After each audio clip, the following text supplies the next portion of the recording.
Assalamualaikum warahmatullahi wabarakatuh. Bismillahirrahmanirrahim. Alhamdulillahirabbil alamin. Tsummas shalatu wassalamu ala asyrofil anbiya'i wal mursalin sayyidina wa maulana Muhammadin wa ala alihi wa ashabi ajmain. Amma ba'du.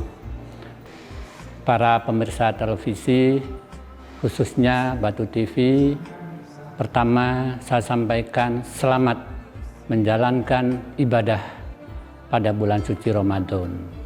Pada kesempatan ini, saya ingin menyampaikan beberapa fungsi Al-Quran. Fungsi Al-Quran cukup banyak. Saya ingin menyampaikan 3 saja dari fungsi Al-Quran tersebut. Yang pertama, tadi sudah saya bacakan di dalam Al-Quran. Allah berfirman, A'udzu billahi minasyaitonir rajim. Bismillahirrahmanirrahim. Syahrul Ramadhanalladzi unzila fihil Qur'an hudal linnasi wa bayyinatin minal huda wal furqan. Para pemirsa, dari ayat tersebut salah satu fungsi Al-Qur'an adalah menjadi hudan. Hudal linnas, bukan hudal lil Islam atau hudalil muslim. Al-Quran itu diturunkan memberi petunjuk pada seluruh umat manusia, apakah muslim atau non-muslim, sehingga siapapun bisa mengambil manfaat dari ajaran-ajaran yang terkandung di dalam kitab suci Al-Quran. Kalau toh ada manusia yang berusia 1000 tahun, maka kandungan Al-Quran itu tidak akan bisa diselesaikan oleh orang tersebut mempelajari kandungan makna isi Al-Quran. Karena itu pandai-pandailah kita semuanya. Jadikanlah Al-Quran betul-betul sebagai hudal linnas. Beberapa akhir abad ini, bahkan mungkin beberapa tahun yang lalu, ada orang-orang non-muslim yang mempelajari Al-Quran dan mengambil faidah dari pelajaran itu. Bukan dilarang, memang diturunkan untuk semua manusia.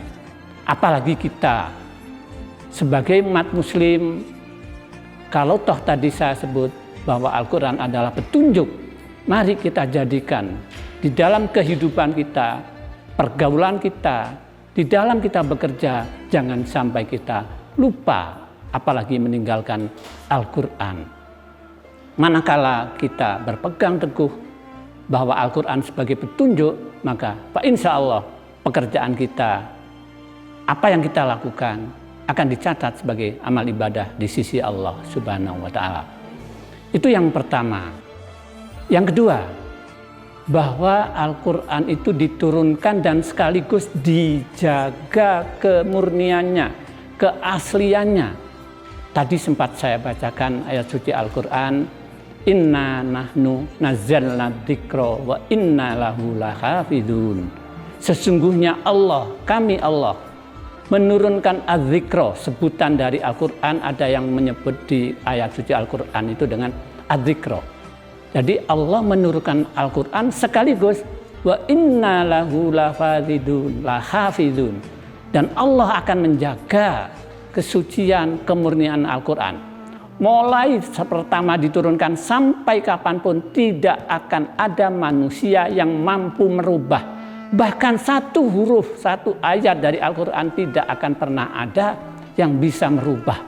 Sudah banyak sejak dulu, sejak zaman Rasulullah, para syair, ahli syair, atau siapapun orang ahli, waktu itu pun juga sudah merubah, mencoba mesamakan, mencari persamaan, dan akan merubah Al-Quran, tapi tidak pernah berhasil. Kalau kita coba perhitungkan secara matematik, di Indonesia saja insya Allah sudah ada jutaan orang yang hafal Al-Quran. Hafid itu, bahkan ada yang urutannya dibalik pun membacanya bisa. Kalau dibalik saja bisa, bagaimana orang lain akan merubah? Karena memang Al-Quran dijaga keasliannya. Yang ketiga, saya 3 saja karena yang lain mungkin banyak fungsinya. bahwa Al-Quran itu sebagai sumber utama dan pertama. Artinya sumber utama bahwa perbuatan manusia, hukum-hukum yang berlaku bagi umat Islam tidak boleh dan tidak akan bertentangan dengan Al-Quran. Ada sejarah panjang pada saat salah satu sahabat diperintahkan oleh Rasul, yaitu sahabat Mu'ad bin Jabal. Beliau diperintah menjadi qadhi. Qadhi itu hakim. Beliau ditanya secara singkat saja, "Wahai Mu'ad, kalau kamu mengadili nanti menggunakan apa?" Singkat jawabannya, "Aqdi bi kitabillah." Saya akan mengadili dengan menggunakan kitab Allah, Al-Quran.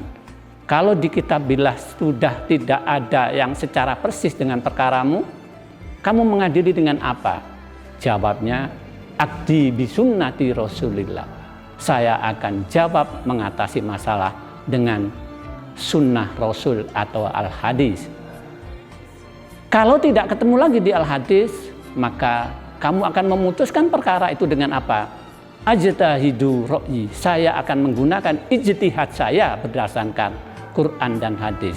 Sejak dulu sudah ada persoalan-persoalan yang disampaikan oleh Rasul bahwa pada saatnya nanti ada perkara yang secara rinci memang tidak dijelaskan di dalam Al-Quran maupun As-Sunnah.